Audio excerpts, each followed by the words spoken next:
Line சாக்லேட்ஸ்ல பாதாம், dates, chocolate மூணும் இருக்கு. ருசிக்கு சாக்லேட், அயன் சத்துக்கு டேட்ஸ், புரோட்டீனுக்கு பாதாம். தாத்தா ரொம்ப டெலிஷியஸா இருக்கு. Lion Choco Dates. அதிமுக மாஜிக்களுக்கு பதவியை வாரி வழங்கும் சிஎம் விஜய். தாவேகா தலைமை மீது நிர்வாகிகள் அதிருப்தி. சட்டசபை தேர்தல் வெற்றிக்கு பின் அதிமுகவில் இருந்து ஏராளமான நிர்வாகிகள் தாவேகாவில் இணைகின்றனர். எம்எல்ஏ பதவியை ராஜினாமா செய்துவிட்டு தாவேகாவிற்கு வந்தவர்கள் உட்பட பலருக்கும் துணை பொதுச் செயலாளர், அமைப்பு செயலாளர், மாவட்ட செயலாளர் என கட்சி பதவிகளை தாவேகா தலைவரும் முதல்வருமான விஜய் வாரி வழங்கியுள்ளார். இதுகுறித்து தாவேகா நிர்வாகிகள் சிலர் கூறியதாவது: தாவேகா தொடங்கிய பின் மாற்றுக் கட்சிகளில் இருந்து வந்த 106 பேருக்கு கட்சி தலைமை சீட் கொடுத்தது. அவர்களில் 49 பேர் எம்எல்ஏக்களாகவும் 7 பேர் அமைச்சர்களாகவும் உள்ளனர். இப்போது தாவேகாவுக்கு வந்தவர்களுக்காக ஏற்கனவே இருந்த கட்சி நிர்வாகிகளின் பொறுப்புகள் பறிக்கப்பட்டுள்ளன. அதிமுகவில் இருந்து வந்த முன்னாள் அமைச்சர் சி. விஜயபாஸ்கருக்கு புதுக்கோட்டை மாவட்ட அமைப்பு செயலாளர், புதுக்கோட்டை மேற்கு மாவட்ட செயலாளர் என 2 பதவிகள் கொடுக்கப்பட்டுள்ளன. அந்த மாவட்டத்தின் மாவட்ட செயலாளரான அமைச்சர் பர்வேஸை விட விஜயபாஸ்கருக்கு பெரிய பொறுப்பை முதல்வர் விஜய் வழங்கியுள்ளார். பர்வேஸுக்கு எதிராக விஜயபாஸ்கர் செயல்பட மாட்டார் என்பதற்கு என்ன உத்தரவாதம்? அதேபோல் எம்.ஆர். விஜயபாஸ்கருக்கு துணை பொதுச் செயலாளர், கரூர் மாவட்ட அமைப்பு செயலாளர் பதவி, இசக்கி சுப்பையாவுக்கு தென்காசி மாவட்ட அமைப்பு செயலாளர், திருநெல்வேலி கிழக்கு மாவட்ட செயலாளர் பதவி வழங்கப்பட உள்ளது. இதற்காக ராஜகோபால், ஜாகிர் உசேன் ஆகிய 2 மாவட்ட செயலாளர்களின் பதவிகள் பறிக்கப்பட்டுள்ளன.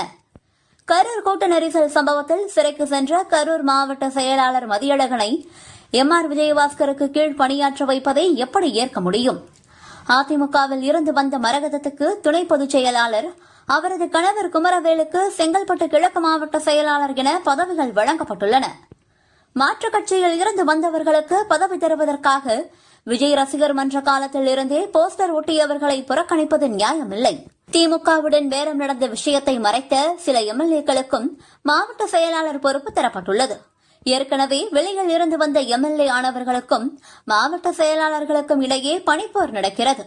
தற்போது அந்த எம்எல்ஏக்களுக்கு அவரவர் தொகுதிகளை பிரித்துக் கொடுத்து பதவி அளித்திருப்பது பணிப்போருக்கு ஆயுதம் கொடுத்தது போலாகிவிட்டது.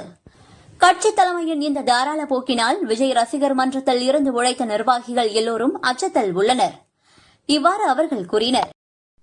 தமிழ்த்தாய் வாழ்த்துக்கு முதலிடம், சிக்ஸர் அடிக்கும் சிஎம் விஜய். தமிழகத்தில் கவர்னர் பங்கேற்கும் சில அரசு நிகழ்ச்சிகளில் தற்போது வந்தே மாதரம் பாடல் முதலில் இசைக்கப்படுகிறது. அதன் பின்னர் தேசிய கீதமும், 3வது இடத்தில் தமிழ்த்தாய் வாழ்த்தும் பாடப்படுகிறது. தமிழக சட்டசபையில் கவர்னர் அர்லேக்கர் உரையாற்றிய போதும் இதே நடைமுறை பின்பற்றப்பட்டது. தமிழ்த்தாய் வாழ்த்து 3வது இடத்தில் பாடப்பட்டது சர்ச்சையை ஏற்படுத்தியது.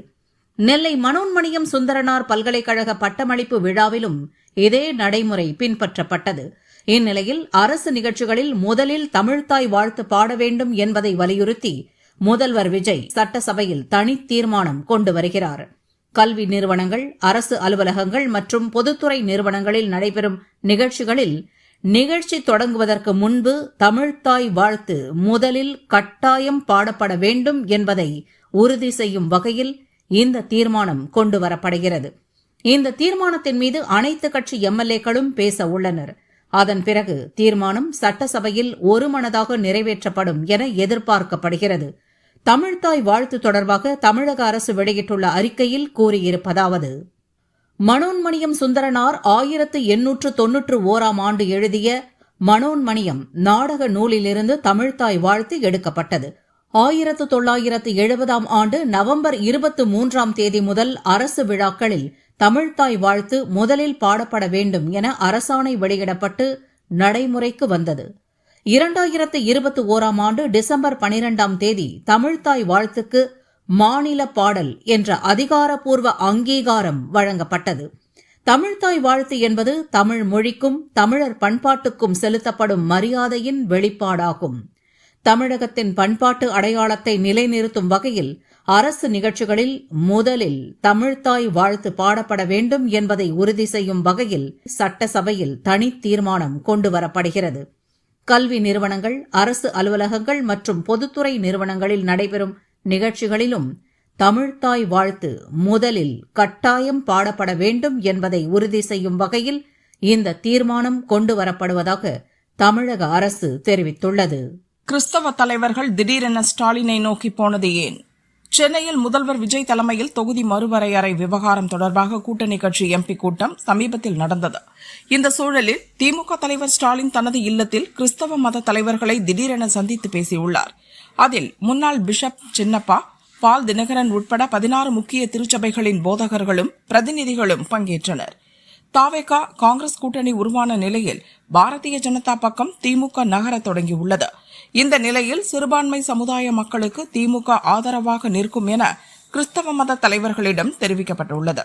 இதுகுறித்து கிறிஸ்தவ திருச்சபை வட்டாரங்கள் கூறியதாவது: முதல்வர் விஜய் தொகுதி மறுவரையறை என்ற பிரச்சனையை முன்னிலைப்படுத்தி கூட்டணி கட்சிகளின் எம்பிக்களை தன் தலைமையில் ஓரணியாக உருவாக்கிவிட்டார். அதே நேரம் வெளிநாட்டு பங்களிப்பு ஒழுங்குமுறை திருத்த மசோதா 2026 என்ற விவகாரத்தை மையப்படுத்தி கிறிஸ்தவ மத தலைவர்களுடன் ஸ்டாலின் நேரடி தொடர்பை புதுப்பித்துள்ளார். அந்த மசோதாவை வாபஸ் பெற வைக்க திமுக முயற்சிகள் மேற்கொள்ளும். இல்லையென்றால் பார்லிமெண்ட் கூட்டுக்குழுவுக்கு அனுப்பி வைக்கும் நடவடிக்கையை திமுக எம்பிக்கள் மேற்கொள்வார்கள் என ஸ்டாலின் வாக்குறுதி அளித்துள்ளதாக தெரிவிக்கப்பட்டுள்ளது. வெளிநாட்டு பங்களிப்பு ஒழுங்குமுறை திருத்த மசோதா 2026 என்பது வெளிநாட்டு நிதி பெறுவதை ஒழுங்குபடுத்துகிறது. இதன்படி ஒரு தொண்டு நிறுவனத்தின் அல்லது மத அமைப்பின் FCRA உரிமம் ரத்து செய்யப்பட்டாலோ புதுப்பிக்கப்படாமல் காலாவதியானாலோ அந்த அமைப்பின் சொத்துக்களை நிர்வகிக்க மத்திய அரசு அதிகாரி ஒருவரை நியமிக்கும். அந்த அதிகாரி சொத்துக்களை அரசு துறைகளுக்கு மாற்றவோ அல்லது விற்பனை செய்யவோ அதிகாரம் பெறுவார். இந்தியாவில் பல கிறிஸ்தவ அமைப்புகள் வெளிநாட்டு நிதியுதவி மூலம் பள்ளிகள், கல்லூரிகள், மருத்துவமனைகள் மற்றும் காப்பகங்களை நடத்தி வருகின்றன. இந்த மசோதாவால் 10 ஆண்டுகளுக்கும் மேலாக செயல்பட்டு வரும் பல சமூக சேவை நிறுவனங்களின் சொத்துக்கள் பறிபோகும் அபாயம் இருப்பதாக அவர்கள் கருதுகின்றனர். 2035க்குள் விண்வெளி நிலையம் இஸ்ரோ தலைவர் நாராயணன் தகவல். சென்னை மாமல்லபுரத்தில் உள்ள தனியார் மேலாண்மை கல்லூரி பட்டமளிப்பு விழாவில் இஸ்ரோ தலைவர் நாராயணன் பங்கேற்று பேசியதாவது: அடுத்த 5 அல்லது 6 ஆண்டுகளில் 300 செயற்கைக்கோள்களை விண்ணில் ஏவும்படி இஸ்ரோவுக்கு பிரதமர் மோடி இலக்கு நிர்ணயித்துள்ளார். அத்துடன் 2035க்குள் இந்தியா விண்ணில் சொந்தமாகவே விண்வெளி நிலையத்தை அமைக்கும் இலக்குடன் இஸ்ரோ செயல்படுகிறது. இந்தியாவின் முதல் மனிதனை விண்வெளிக்கு அனுப்பும் திட்டமான ககன்யானுக்கு முன் ஸ்ரீஹரிகோட்டாவிலிருந்து மனிதரில்லா சோதனை விண்கலம் இந்த ஆண்டிற்குள் ஏவப்படும். தற்போது இந்திய ராக்கெட்டுகள் வாயிலாக வணிக ரீதியில் 36 நாடுகளைச் சேர்ந்த 434 செயற்கைக்கோள்களை இந்தியா விண்ணில் செலுத்தியுள்ளது என கூறினார். மிஸ்டு கால் மூலம் உறுப்பினர்களை சேர்க்க அண்ணாமலை திட்டம். தமிழக பாஜக முன்னாள் தலைவர் அண்ணாமலை அக்கட்சியில் இருந்து விலகி வீதி லீடர்ஸ் என்ற அமைப்பை துவங்கியுள்ளார். அதற்கு உறுப்பினர் சேர்க்கையை அதிகப்படுத்த அண்ணாமலை திட்டமிட்டுள்ளார். அவரது அமைப்பின் மூத்த உறுப்பினர்கள் கூறியதாவது: வீதி லீடர்ஸ் அமைப்பில் இதுவரை 19,47,000 உறுப்பினர்கள் இணைந்துள்ளனர். குறைந்தது 50 லட்சம் பேரை சேர்த்த பிறகே கட்சி துவங்குவது என அண்ணாமலை உறுதியாக உள்ளார். ஆனால் அவரை பின்தொடர விரும்பும் கிராம மக்களும் இணையதள புரிதல் இல்லாதவர்களும் அமைப்பில் சேர முடியாமல் உள்ளனர். எனவே மிஸ்டு கால் இயக்கத்தை அண்ணாமலை துவங்க உள்ளார். மிஸ்டு கால் கொடுப்போரை அப்படியே உறுப்பினராக சேர்க்காமல் அவர்களை தொடர்பு கொண்டு விவரங்களை சேகரித்த பின் உறுப்பினர்களாக சேர்க்க திட்டமிட்டுள்ளார். இதற்கான அறிவிப்பு விரைவில் வெளியாகும் என அவர்கள் கூறினர். கோயிலில் அரசியல்வாதிகள் அராஜகத்துக்கு முற்றுப்புள்ளி வருமா? பக்தர்கள் எதிர்பார்ப்பு. இந்து சமய அறநிலையத்துறையின் கட்டுப்பாட்டில் உள்ள கோயில்களில் பக்தர்கள் தரிசனத்திற்கு எவ்வித இடையூறும் ஏற்படாமல் இருக்க விஐபிகள் மற்றும் பிரபலங்களின் தரிசனத்திற்கு கட்டுப்பாடு விதிக்கப்பட்டுள்ளது. மேலும் பக்தர்கள் மொபைல் போன் கொண்டு செல்லவும் தடை விதிக்கப்பட்டுள்ளது. அத்துடன் கோயிலுக்குள் வீடியோ, போட்டோ எடுக்க தடை உள்ளிட்ட பல உத்தரவுகளை அறநிலையத்துறை அமைச்சர் ரமேஷ் அறிவுறுத்தலில் துறையின் கமிஷனர் வினய் சுற்றறிக்கையாக அனுப்பியுள்ளார். இது ஆன்மீக நல விரும்பிகள் மற்றும் பக்தர்களிடம் பலத்த வரவேற்பை பெற்றுள்ளது. அதே நேரத்தில் பக்தர்கள் கோயில் நிர்வாகத்தின் வசதிக்காக மேலும் சில உத்தரவுகளை அறநிலையத்துறை பிறப்பிக்க வேண்டும் என்ற கோரிக்கையும் வலுத்துள்ளது. கட்டணம் செலுத்தி பல மணி நேரம் தரிசனத்துக்காக பக்தர்கள் காத்திருக்கும் நிலையில் அமைச்சர், எம்எல்ஏக்கள் 10-20 பேருடன் புடைசூழ உள்ளே நுழைவர். எந்த கட்டணமும் செலுத்தாமல் காத்திருக்காமல் கருவறைக்கு எதிரே அமர்ந்து தரிசனம் செய்து செல்வர். அத்துடன் பல கோயில்களில் செல்ஃபி எடுப்பதையும் வழக்கமாக வைத்திருக்கின்றனர். இது திராவிட கட்சிகளின் ஆட்சியில் மட்டுமின்றி தாவேக ஆட்சியிலும் தொடர்வதாக குற்றச்சாட்டு எழுந்துள்ளது. இவையெல்லாம் முற்றிலும் தடுக்கப்பட வேண்டும். சுவாமி புறப்பாட்டின் போது மேளதாளங்கள் மற்றும் நாதஸ்வரத்துடன் வாத்திய குழுவினர் முன் செல்வது வழக்கம். அதேபோன்று தரிசனத்திற்கு செல்லும் அமைச்சர்களை தாஜா செய்வதற்காக பூரண கும்ப மரியாதை அளிப்பது, மேள நாதஸ்வர குழுவினருடன் வரவேற்பு அளிப்பது போன்றவையும் நடக்கிறது.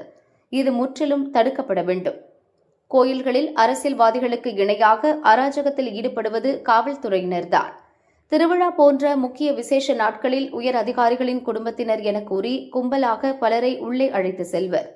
நண்பர்கள், குடும்பத்தினர், உறவினர்கள் என நூற்றுக்கணக்கானோரை கட்டணமின்றி விஐபி தரிசனம் செய்து வைக்க வற்புறுத்துவர். கோயில் நிர்வாகத்தினர் தட்டி கேட்டால் மிரட்டல் விடுப்பர். எனவே கோயில்களில் காவல்துறையினர் செய்யும் அராஜகத்துக்கும் முற்றுப்புள்ளி வைக்க வேண்டும். டிஜிபி வாயிலாக அவர்களுக்கு தகுந்த உத்தரவுகள் பிறப்பிக்க ஏற்பாடு செய்ய வேண்டும். அதேபோல் கட்டணம் செலுத்தாமல் சிறப்பு தரிசனம் செய்பவர்கள் யாராக இருந்தாலும் அவர்கள் மீது கோயில் நிர்வாகம் நடவடிக்கை எடுக்க அனுமதி அளிக்க வேண்டும். நீதித்துறை, தலைமை செயலக ஊழியர்கள் உள்ளிட்ட அனைத்து துறை ஊழியர்களுக்கும் இதே கட்டுப்பாட்டுடன் உத்தரவு பிறப்பிக்க வேண்டும் என்று கோரிக்கை வலுத்துள்ளது.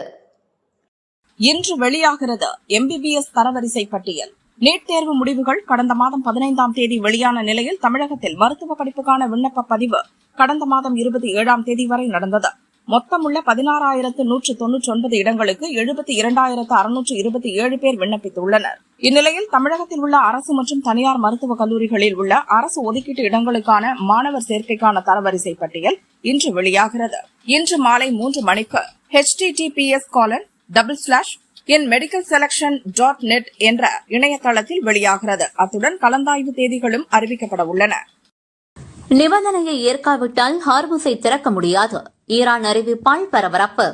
ஈரான், அமெரிக்கா இடையே மூண்ட போர் இன்னும் முற்றிலும் முடிந்தபாடில்லை. 4 மாத தீவிர சண்டைக்கு பின் இரு நாடுகள் இடையே ஏற்பட்ட அமைதி பேச்சு பலனளிக்கவில்லை.